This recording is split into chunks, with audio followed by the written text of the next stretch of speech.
Bom dia! Ora, cá estamos mais uma vez para estudar a Palavra de Deus. Em primeiro lugar, um bom sábado a todos.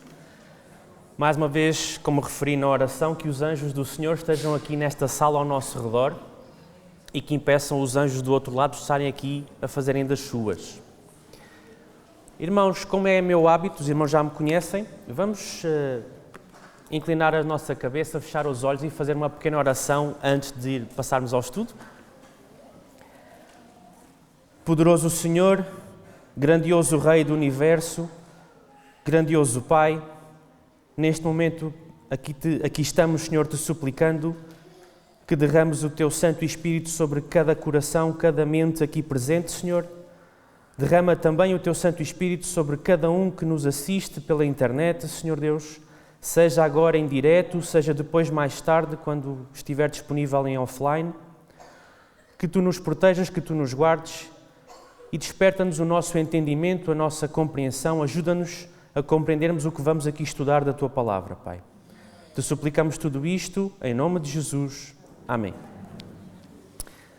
Bom, meus queridos, o título do estudo de hoje é aquele que está ali, não é? Pecar ou não pecar, eis a questão. Não é? Eu não sou nenhum Shakespeare, mas veio uma frase dele à mente, não é? Ser ou não ser, e eu resolvi fazer ali uma adaptaçãozinha, eu e os meus títulos. E vamos começar por abrir em Mateus, capítulo 5, verso 48. Porque eu vou começar por vos mostrar alguns textos que parecem ser um bocadinho contraditórios entre si. Mateus 5, verso 48. Primeiro quero ver se vos consigo dar um nó no cérebro, para depois desatar o nó. Mateus 5, 48 diz o seguinte. Eu vou dar um tempinho, ainda ouço as folhas da Bíblia a abrir. Portanto, sede vós perfeitos, como perfeito é o vosso Pai Celeste. E agora vamos a 1 de Coríntios, capítulo 13. 1 de Coríntios, capítulo 13, verso 10, que diz o seguinte. Quando, porém, vier o que é perfeito, então o que é em parte será aniquilado. Noutras versões diz o que é imperfeito será corrigido. Então, mas é para ser perfeito, como o Pai é perfeito, ou é para ser imperfeito até vir o que é perfeito? Como é que é? Não é? Que estranho, não é? E este é um debate que acontece muito no cristianismo e por tabela no adventismo do sétimo dia, que é um debate que se calhar aqui em Portugal não é ainda muito intenso, noutros países é mais intenso. E eu já estou a passar os textos em vez de passar o PowerPoint. Peço lá em cima que voltem a pôr o foco no PowerPoint. Ora, aí está. E este é um debate que gera muita conversa em muito lado. Temos ali um esquema muito resumido dos principais acontecimentos dos últimos tempos antes da volta de Jesus. Os adventistas do sétimo dia conhecem todos esta sequência de 4 passos. E há mais passos ali pelo meio, eu só pus estes 4 que são os principais. Decreto dominical, fecho da porta da graça, e por fecho da porta da graça nós sabemos que é o terminar do ministério de Jesus no lugar santíssimo. Depois vem o chamado decreto de morte e a seguir a vinda de Jesus, ou se calhar melhor dito, a volta de Jesus, porque ele já veio. E o debate circunda-se muito à volta do que é que acontece naquela caixinha de tempo que está ali a vermelho, aquilo que nós conhecemos como o tempo de angústia de Jacó. Não é? Há muito debate sobre se os justos irão cometer pecados ou não durante aquele tempo. Muito debate sobre isto. Só que nesse campo o meu título é um pouco enganoso, porque parece que eu vou falar sobre isso. Não, eu não vou estar a debater aquela questão. Resolver esta questão implicaria um estudo muito mais aprofundado, com uma coleção de textos muito maior do que aquela que eu vos consigo apresentar aqui no tempo que eu demorar, e eu até costumo demorar demais. Não é? O que eu quero aqui alertar-vos, e o propósito do estudo de hoje, é alertar-me-nos para alguns erros de raciocínio e de comportamento que são oriundos deste debate. e que podem afetar a nossa vida. A vida de muitos cristãos e também, por tabela, a vida de muitos adventistas do sétimo dia. E para começarmos a ver esses tais pontos sobre os quais eu vos quero alertar, vamos a Lucas capítulo 13, versos 22 até ao 30. Diz o seguinte: Passava Jesus por cidades e aldeias, ensinando e caminhando para Jerusalém. E alguém lhe perguntou: Senhor, são poucos os que são salvos? Respondeu-lhes: Esforçai-vos por entrar pela porta estreita, pois eu vos digo que muitos procurarão entrar e não poderão. Quando o dono da casa se tiver levantado e fechado a porta, e vós do lado de fora começardes a bater, dizendo: Senhor, abre-nos a porta, ele vos responderá: Não sei de onde sois. Então direis: Comíamos e bebíamos na tua presença, e ensinavas nas nossas ruas. Mas ele vos dirá: Não sei de onde vós sois. Apartai-vos de mim, vós todos os que praticais iniquidades. Ali haverá choro e ranger de dentes, quando virdes no reino de Deus Abraão, Isaque, Jacó e todos os profetas, mas vós lançados fora. Muitos virão do Oriente e do Ocidente, do Norte e do Sul, e tomarão lugares à mesa no reino de Deus. Contudo, há últimos que virão a ser primeiros, e primeiros que serão últimos. E aqui eu quero chamar a vossa atenção para alguns pormenores deste texto. O primeiro pormenor é: esforçai-vos por entrar pela porta estreita. E é a palavra esforçai-vos. O outro pormenor está no verso 27, que diz: Apartai-vos de mim, vós todos os que praticais iniquidades. No entanto, não existe só este texto a falar deste assunto. Vamos a outro texto também em Lucas. Vamos ao capítulo 18, um pouquinho mais à frente. Lucas capítulo 18, versos 11 e 12. E este é um relato que nós conhecemos todos muito bem. O relato do fariseu e do publicano. O relato do fariseu e do publicano. Porque o texto anterior dá a sensação que temos que nos esforçar bastante e temos que fazer alguma coisa. Ora, Lucas 18, 11 e 12 diz o seguinte: O fariseu, posto em pé, orava de si para si mesmo desta forma: Ó Deus, graças te dou porque não sou como os demais homens, roubadores, injustos e adúlteros, nem ainda como este publicano. Jejuo 2 vezes por semana e dou o dízimo de tudo quanto ganho. E aqui nós começamos a tomar contacto com o primeiro comportamento e raciocínio errado do debate em torno daquela questão do tempo de angústia. Que é aquele raciocínio que eu aqui coloquei, não é um título teológico, foi um título que eu lhe dei, que é o que eu lhe chamo o perfeccionismo fariseu ou farisaico. E nós temos aqui este texto que está ali, no livro Parábolas de Jesus, no capítulo 13, e este parágrafo que está ali é o 4º parágrafo da página 75, que diz o seguinte: Todo aquele que em si mesmo confia que é justo, desprezará os demais. Como o fariseu, julga a si próprio por outros homens, julga aos outros por si. Sua justiça é avaliada pela deles, e quanto piores, tanto mais justo parece ele. Sua justiça própria leva-o a acusar. Os demais homens condenam ele como transgressores da lei de Deus. Deste modo, manifesta o próprio espírito de Satanás, o acusador dos irmãos. Impossível lhe é, neste espírito, entrar em comunhão com Deus. Volta para a sua casa destituído da bênção divina. Este é um primeiro erro. Quando nós começamos a querer muito, tanto a perfeição, que chegamos ao ponto deste publicano. Eu jejuo, eu faço isto e pior, eu não sou como aquele. O publicano sela o seu comportamento com esta frase: eu não sou como aquele.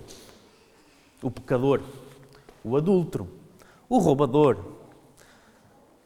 o corrupto, o hipócrita, o mentiroso. Não, eu sou melhor. Mas há mais textos. No mesmo livro, na página 76, na página a seguir, vamos ao primeiro parágrafo, que diz o seguinte: para cada um dos grupos representados pelo fariseu e o publicano, há uma lição na história do apóstolo Pedro. Na primeira parte do seu discipulado, Pedro tinha-se por forte, né? O Pedro, né? Aquele que puxava da espada e né? Lá ia uma orelha a voar não sei para onde. Né? Semelhante ao fariseu, não era a seus olhos como os demais homens. Quando Cristo, na noite em que foi traído, preveniu os seus discípulos: todos vós esta noite vos escandalizareis em mim. Pedro retrucou ou respondeu confiantemente: ainda que todos se escandalizem, nunca porém eu. Pedro não conhecia o perigo que o ameaçava. A confiança própria enganou-o. Julgou-se capaz de resistir à tentação. Mas poucas horas depois veio a prova e, com blasfémia e perjúrio, negou o seu Senhor. Mas ela continua, né? A nossa irmã Ellen White, inspirada pelo Espírito de Profecia, continua no segundo parágrafo e que diz o seguinte: quando o cantar do galo lhe lembrou as palavras de Cristo, surpreso e atônito pelo que acabava de fazer, voltou-se e olhou a seu mestre. Simultaneamente, Cristo olhou a Pedro e, sob aquele olhar aflito, em que se misturavam amor e compaixão por ele, Pedro conheceu-se. Saiu e chorou amargamente. Aquele olhar de Cristo partiu-lhe o coração. Pedro chegara ao ponto decisivo e amargamente se arrependeu do seu pecado. Foi como o publicano em sua contrição e arrependimento. E como o publicano, achou também graça. O olhar de Cristo lhe assegurou o perdão. E o parágrafo número 3, né, o terceiro parágrafo, que é curtinho, é uma frase muito pequenina, diz assim: findou aí a sua confiança própria. Nunca mais foram repetidas as velhas afirmações de autossuficiência. Este é o perfeccionismo farisaico ou fariseu, que diz: eu consigo não pecar. E depois há um outro erro de raciocínio e de comportamento que surge no seguimento deste, que são as pessoas que olham para este, veem que é errado e vão para o extremo oposto e dizem: eu não consigo não pecar, porque eu sou pecador. E já vamos ver textos a seguir sobre isso. Repararam qual é o problema destes dois? Eu este chamo o perfeccionismo liberal.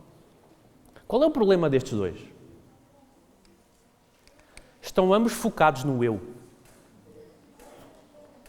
Ou eu consigo, ou eu não consigo. Mas é o eu. Estão ambos concentrados na própria força e poder humano. No poder que vem de dentro, como se diz agora. Não, o poder que tens dentro de ti, não sei o quê. Por isso é que estão os dois errados.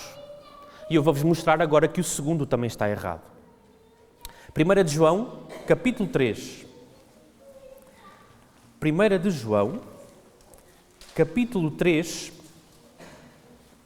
versos 5 até ao verso 9. Diz assim: sabeis também que ele se manifestou para tirar os pecados, e nele não existe pecado. Todo aquele que permanece nele não vive pecando. Todo aquele que vive pecando não o viu nem o conheceu. Filhinhos, não vos deixeis enganar por ninguém. Aquele que pratica a justiça é justo, assim como ele é justo. Aquele que pratica o pecado procede do diabo, porque o diabo vive pecando desde o princípio. Para isto se manifestou o Filho de Deus, para destruir as obras do diabo. Todo aquele que é nascido de Deus não vive na prática do pecado, pois o que permanece nele é a divina semente. Ora, esse não pode viver pecando porque é nascido de Deus. E o Espírito de Profecia continua também. E diz o seguinte: na meditação no devocional Nossa Alta Vocação, no dia 11 de março, esta é a meditação do dia 11 de março para quem faz este devocional todos os anos ou alguns anos da sua vida, tem lá na página 71, terceiro parágrafo deste livro, diz assim: Jovens amigos, estáis destinados ao juízo, como vimos hoje de manhã, e pela graça de Cristo, podeis prestar obediência aos mandamentos de Deus e adquirir a cada dia fortaleza e resistência de caráter, de modo que não necessitais falhar ou desanimar-vos. A graça divina foi abundantemente provida para cada pecador, de modo que cada um se possa empenhar no conflito e sair vitorioso.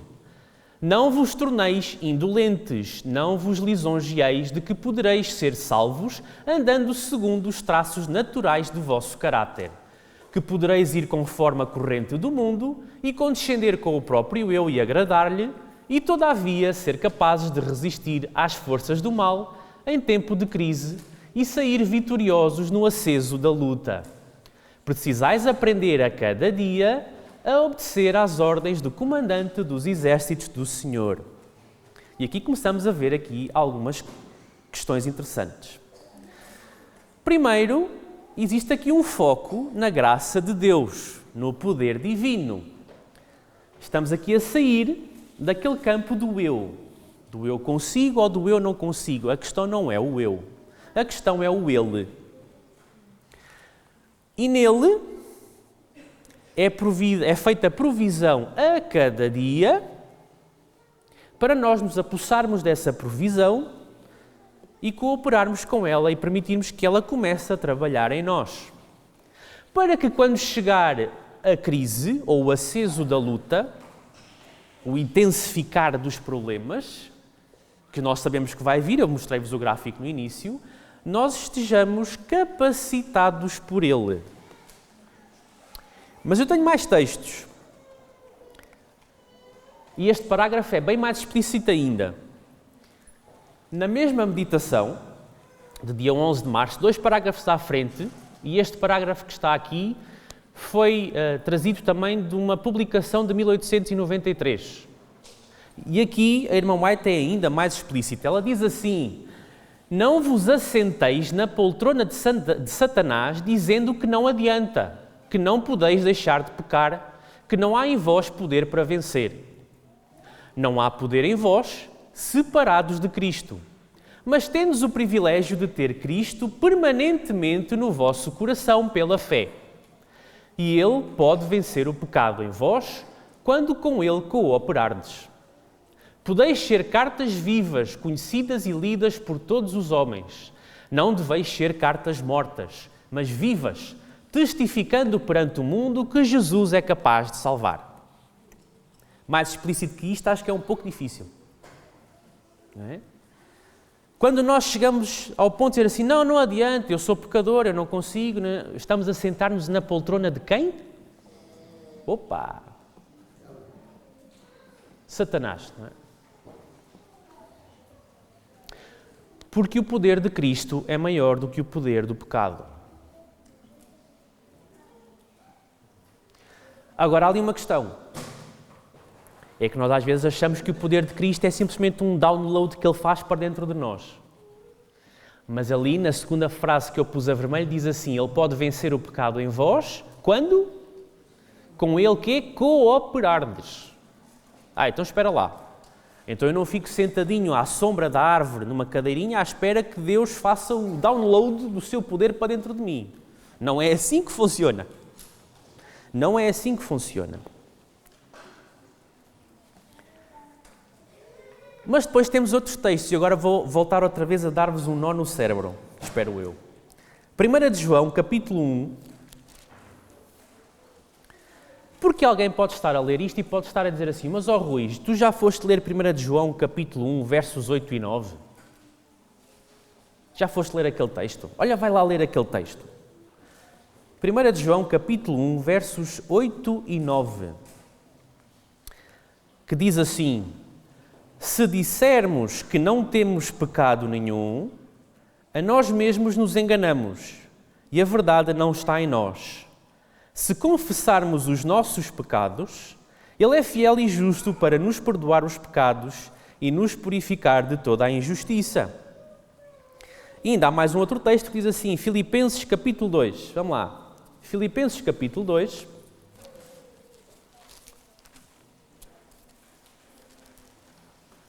Versos 12 a 15. Filipenses capítulo 2, versos 12 a 15 diz assim: Assim, pois, amados meus, como sempre obedecestes, não só na minha presença, porém muito mais agora na minha ausência, desenvolvei a vossa salvação com temor e tremor, porque Deus é quem efetua em vós tanto o querer como o realizar segundo a sua boa vontade. Fazei tudo sem murmurações nem contendas, para que vos torneis irrepreensíveis e sinceros, filhos de Deus inculpáveis no meio de uma geração pervertida e corrupta, na qual resplandeceis como luzeiros do mundo. E agora voltamos a ter aqui um problema. Como é? Então, mas 1 de João diz que se alguém diz que está sem pecado, é mentiroso. Mas depois Filipenses diz porque nós devemos ser inculpáveis e irrepreensíveis. Como é? E aqui há uma questão, irmãos, que é a questão de pecado versus pecados. Voltem ao texto de 1 de João. 1 de João 1, 8 e 9. Temos que perceber o que é pecado e o que é pecados, no plural. Porque não são a mesma coisa. E eu até fui ao comentário bíblico também verificar o que é que lá estava escrito, só para ter a certeza. Porque 1 de João capítulo 1, verso 8 e 9, diz, todo aquele que diz que não tem pecado, noutras versões diz que não está em pecado ou que não é em pecado, não é? É enganador. Pecado, irmãos, pecado é o pecado. Pecaminosidade, natureza pecaminosa. Pecado no singular é a natureza pecaminosa. É a tendência para cometer pecados. Okay? É aquele veneno que Satanás conseguiu injetar na natureza humana lá no Jardim do Éden. Primeiro em Eva e depois por ela injetou em Adão. E por eles os dois, injeta em todos os seres humanos que nascem a seguir. É aquele veneno. É a natureza. Obviamente que se algum de nós aqui disser não, eu não tenho natureza pecaminosa, eu não estou em pecado, claro que sou enganador e mentiroso. Obviamente. O texto está correto. Mas a questão é pecados. Porque o verso 9 diz assim, se confessarmos, não é o nosso pecado, é os nossos pecados. Pecados são os atos resultantes do pecado. São as obras específicas. São as coisas que eu faço, não é a natureza. Pecados cometem-se, ok? Eu cometo pecados, em vez de ter, ser ou estar em pecado. Eu sou pecaminoso, eu estou em pecado, eu tenho natureza pecaminosa. Mas como já vimos em muitos textos, eu não preciso de cometer pecados, mesmo contendo a natureza na mesma. E aqui chegamos então a uma questão. Ok, já percebemos isto. Também já começámos a ver que não é pela nossa própria força. Né? Quando nós nos focamos no eu, das duas uma, ou eu consigo e torno-me fariseu, ou eu não consigo, né? E sento-me na poltrona de Satanás. Né? Então como é que é? É aquilo que nós chamamos de perfeição cristã na teologia, pelo menos na teologia adventista. Vamos a Filipenses, capítulo 1, Filipenses capítulo 1, versos 3 até ao 6. Filipenses capítulo 1, versos 3 ao 6. Paulo escreve aos Filipenses e diz assim, dou graças ao meu Deus por tudo o que recordo de vós, fazendo sempre com alegria súplicas por todos vós em todas as minhas orações, pela vossa cooperação no Evangelho desde o primeiro dia até agora. Estou plenamente certo de que aquele que começou a boa obra em vós há de completá-la até ao dia de Cristo Jesus. Nós conhecemos muito bem este verso 6, aquele que começou a boa obra há de completar. Só que este verso 6, se for retirado dos versos que estão à volta, Como dizia a Daniela muito bem na escola sabatina, é bom ter a mania de, quando lemos um verso, irmos ler os versos que estão antes e os que estão a seguir. Porque se este verso 6 for retirado e usado de forma isolada, não, ele começou a boa obra e ele vai completá-la, não é? Só que o verso 5 diz assim: ainda bem que vocês cooperam com o Evangelho desde o primeiro dia até agora. Então o completar desta boa obra não é simplesmente Deus que completa a boa obra sozinho. Temos que fazer a nossa parte, temos que cooperar. Ok? Bom, e agora vamos ao Espírito de Profecia. Mensagens Escolhidas, volume 3, no capítulo 22. Na edição que está online na internet, é a página 195, parágrafo número 3. E este parágrafo vem de um manuscrito de 1891, que diz assim: João, referindo-se a João Batista, João chamou a atenção do povo para o Cordeiro de Deus que tira os pecados do mundo. Ele disse: eis o Cordeiro de Deus que tira o pecado do mundo. Há muita coisa nessa expressão que tira. A pergunta é: continuaremos a pecar como se fosse impossível vencermos? Como devemos vencer? Como Cristo venceu. E esta é a única maneira. Ele orava ao seu Pai Celestial. Podemos fazer a mesma coisa. Quando tentados a falar e praticar o que é mau, resistia Satanás dizendo: não submeterei a minha vontade ao teu domínio. Cooperarei com o poder divino e pela graça serei vencedor. Lá voltamos nós a insistir na cooperação. Neste livro, Testemunhos sobre Conduta Sexual, Adultério e Divórcio, é um livro interessante, eu não o li todo, li algumas partes. É um livro que fala sobre muita coisa e naturalmente não fala sobre só sexo, adultério e divórcio. Para se falar destas três coisas tem que se falar de noivado, de casamento, e também tem lá instruções sobre isso. E num determinado parágrafo, no capítulo 5, página 50, parágrafo 4, a irmã White, escrevendo, pelo texto dá a sensação que ela escreve uma carta a uma irmã, mas isto é tão válido para as senhoras como para os homens. É só trocarem o género dos verbos, está bem? Eu sei que agora vivemos num tempo que agora querem pôr as palavras sem género e mais não sei o que. Esqueçam lá isso. Masculino é masculino e feminino é feminino. Foi assim que Deus criou. Portanto, basta trocarem o género em algumas palavras e adapta-se perfeitamente aos homens. Diz assim, uma carta que ela escreve a avisar sobre a questão da nossa imaginação romântica versus realidade. Ela diz assim: no poder da graça de Deus, tu conseguirás obter as mais preciosas vitórias. Não deves tratar a tua vida como um romance, e sim como uma realidade. Deves ser colaboradora, ou colaborador, de Deus na formação de um caráter que Ele possa aprovar. Desenvolvei a vossa salvação com temor e tremor. Porventura termina a orientação neste ponto? Não. Graças a Deus que não. E ela continua o texto bíblico. Porque Deus é quem efetua em vós tanto o querer como o realizar, segundo a sua boa vontade. Há umas versões que diz como Deus é aquele que opera em vós a sua vontade. Opera. Ou seja, Ele opera e eu coopero. Entenderam? É uma operação com uma cooperação. E vamos a 1 de Coríntios, mais uma vez, capítulo 10. 1 de Coríntios, capítulo 10, versos 13. 1 de Coríntios 10, verso 13,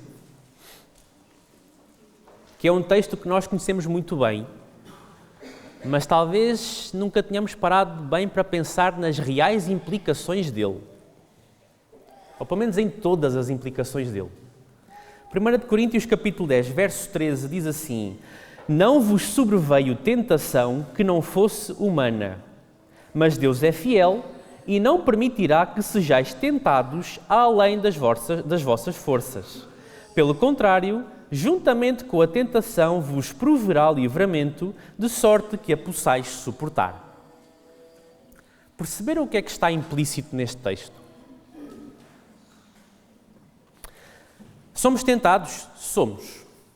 somos tentados acima daquilo que a operação de Deus e a minha cooperação com Ele pode suportar? Não. Se eu tentar suportar a tentação na minha própria força, eu volto a bater na tecla, das duas uma. Ou eu acho que consigo e sou fariseu, ou eu acho que não consigo, não vale a pena e sou liberal. Mas se eu perceber que pela cooperação com Jesus é descarregado em mim um poder tal que me torna capaz de não sucumbir, então aí se calhar as coisas já funcionam. E depois é como dizíamos na escola sabatina, na classe de jovens, que a salvação não é pelas obras para que ninguém se glorie. É para que ninguém se glorie. Não é? Existem obras, sim, obras de cooperação. Como dizíamos lá dentro, Jesus comprou uma viagem com tudo pago e é só de ida. Nem é de ida e volta, é só de ida. Bilhete, hotel, alimentação, estadia, recreação, tudo num lugar chamado Nova Jerusalém. E deu-me o bilhete, na cruz, toma, tens aqui o teu bilhete. Pronto, está feito, estou no céu? Não. Se eu não fizer as malas, se eu não acordar cedo nesse dia, se eu não for tratar do meu passaporte com antecedência, se eu não aparecer no aeroporto antes do avião sair, se eu não aparecer no aeroporto com antecedência suficiente para poder tratar do check-in e não chegar atrasado à porta de embarque, se eu não fizer todas essas cooperações, o que é que acontece? Chega a hora do avião, o piloto do avião liga os reatores, acelera pela pista fora e o senhor Rui Daio ficou, se calhar no aeroporto ou se calhar ainda em casa, né? Nem saiu de casa. Ou seja, a salvação é de graça, mas uma coisa gratuita não é uma coisa sem condições e sem critérios. Okay? Os jovens já ouviram isto lá dentro, né? Agora temos pena, estão a ouvir segunda vez. E vou complementar isto com o último texto de Espírito de Profecia. Mente, Caráter e Personalidade, volume 1, capítulo 4. Está na página 32, parágrafo 3, na edição online. Claro, outras edições podem variar. Diz assim, remédio para toda a sorte de tentação. Há um remédio para toda a espécie de tentação. Não somos entregues a nós mesmos a combater o combate contra o próprio eu e a natureza pecaminosa em nossas forças finitas. Jesus é poderoso ajudador, apoio infalível. Ninguém precisa falhar ou ficar desanimado quando foram tomadas tão amplas providências em nosso favor. Ou seja, espero ter ficado claro que muito mais importante do que se os justos vão pecar ou não pecar durante o tempo de angústia de Jacó, que é uma coisa que ocupa o tempo e a cabeça de muita gente, é interessante estudar isso, sim, acredito que sim. Mas mais importante é, então e eu agora estou a cooperar com Deus antes que chegue o tempo de angústia de Jacó? Ou eu estou a estudar o que se vai lá passar, né, entretido com o que está lá à frente, e não faço a preparação agora? Jesus está ali com o poder dele, dizer, vá filho, agora começa a fazer as malas, vai tratar do passaporte, anda. Não, senhor, eu estou a estudar as características do aeroporto, daquele tempo final antes de entrar no avião.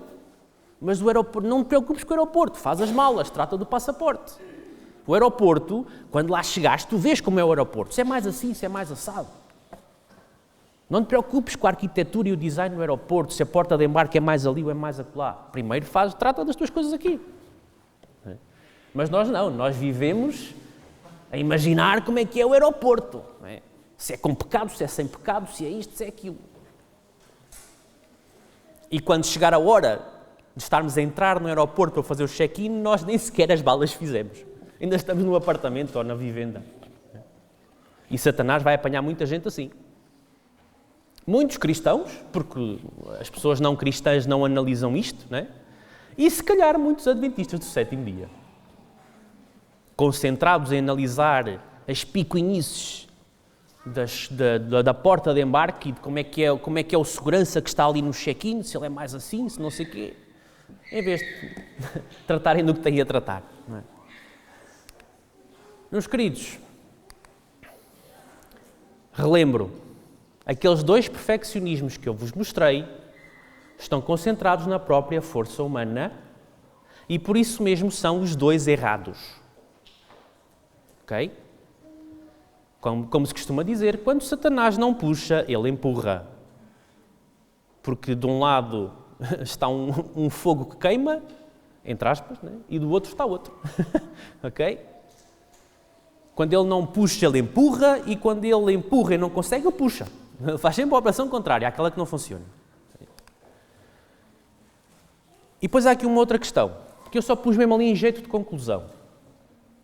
A questão da perfeição não é se nós atingimos a perfeição. O problema de muitos de nós na era moderna é que quando nós encaramos a palavra perfeição, ou perfeito, nós pensamos em quê? Infalibilidade, impecabilidade, atingir uma fasquia, um patamar de excelência brutal. Só que esse não é o conceito hebraico de perfeição, nem é o conceito bíblico de perfeição.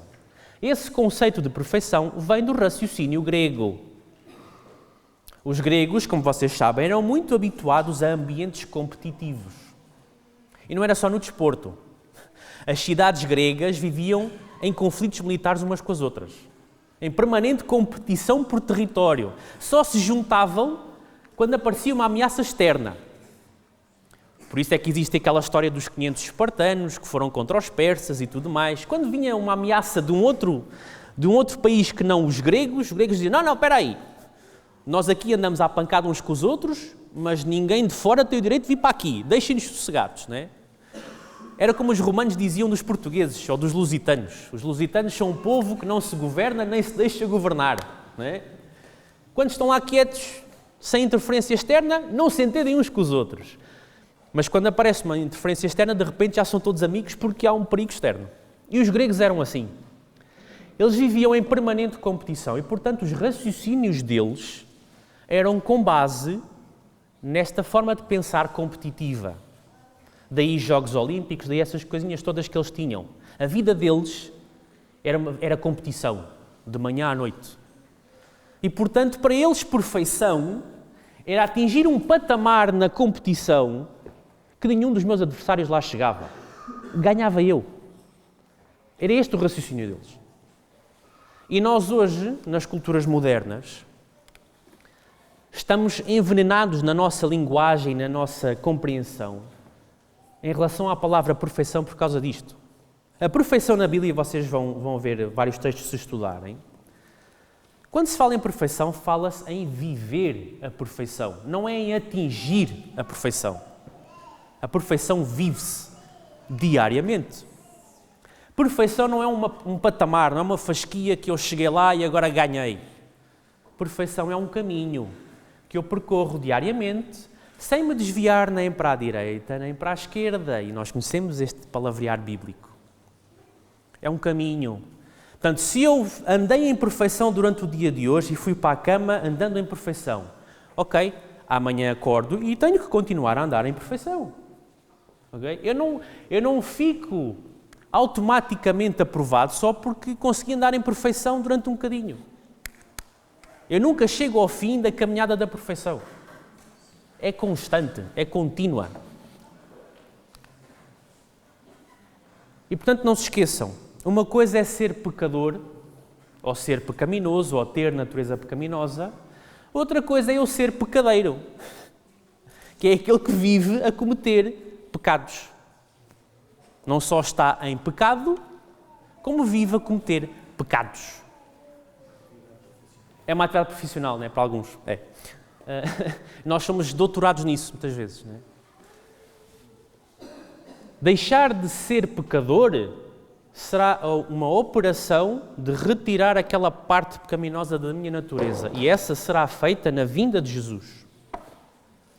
Mas deixar de cometer pecados é uma cooperação diária entre mim e Ele. E esta é a última conclusão, e é um apelo. Vamos cooperar com o operar de Deus. Ele tem tudo disponível. Ele nunca se cansa de operar. É que ainda podia acontecer que, eu já operei tanto contigo e tu já estou cansado. Não, Deus não é assim. Ele está sempre a operar, ou a tentar operar em nós o seu querer e efetuar segundo a sua boa vontade. Vamos cooperar com Ele. Vamos tomar essas decisões. Vamos estudar para ver o que é que Ele quer e o que é que Ele não quer. Vamos perceber como é que se vive no céu, como é que não se vive no céu. Vamos tentar perceber o que fazer. E depois vamos lhe pedir ajuda. Porque a cooperação tem que começar com eu acordar de manhã e se calhar pôr os meus joelhinhos no chão e dizer ao Senhor, ajuda-me. Eu não sei o que é que vem por aí, não é? Ajuda-me, dá-me sabedoria, ajuda-me a discernir o certo do errado. E esse às vezes é um problema do pecador. É discernir o certo do errado, ou como temos em alguns versos bíblicos, discernir o sagrado do profano. Que nós às vezes olhamos para uma coisa e pensamos, não, aquilo está tão fixe, não vejo nada de errado naquilo. Pois eu não vejo. E Deus vê ou não vê? Vamos lhe perguntar, irmãos, vamos cooperar com Ele. Deixemos de andar aqui a tentar conseguir sozinhos ou a desistir de conseguir porque achamos que é impossível. Nem uma coisa nem outra. Que seja a nossa vida uma vida de perfeição. Não vamos atingir perfeição, mas vivamos perfeição. Deixemos o conceito grego, ele é inválido. O conceito bíblico é que é o real. Seja essa a minha vida, seja essa a vossa vida, seja essa a vida também de quem nos assistiu pela internet e de quem irá ver este vídeo no futuro. O poder de Deus está disponível para nós. Quando temos o poder infinito disponível, estamos com receio ou com medo ou sentimos incapazes do quê? Não temos motivos para nos sentirmos assim. Temos o Rei do Universo à nossa espera lá no céu para nos receber, para receber o avião e aqueles que saírem do avião. Não é? Vamos fazer as malas, vamos tratar do passaporte, vamos fazer essas coisas. Amém? Amém. Ó grandioso Deus, poderoso Senhor, neste momento aqui estamos, Pai, para mais uma vez te pedirmos o teu poder, a tua força, a tua sabedoria, Pai. Ajuda-nos a discernirmos todos os dias entre o certo e entre o errado, entre o sagrado e o profano, entre aquilo que devemos fazer e aquilo do qual nos devemos afastar. Poderoso Deus, que Tu nos guies, Pai, que sejas Tu o nosso orientador e sabemos que em Ti tudo podemos, Senhor. Em Ti podemos vencer. Suplicamos tudo isto, Pai, pedindo que não nos deixes desanimar, Senhor, que não nos deixes cair na tentação de nos acharmos melhores do que outras pessoas, Pai. E que não nos deixes também cair na tentação de desistir e achar que é impossível. Poderoso Deus, guia-nos, Pai, pelo caminho da perfeição, constantemente, até à Tua volta. Em nome de Jesus. Amém.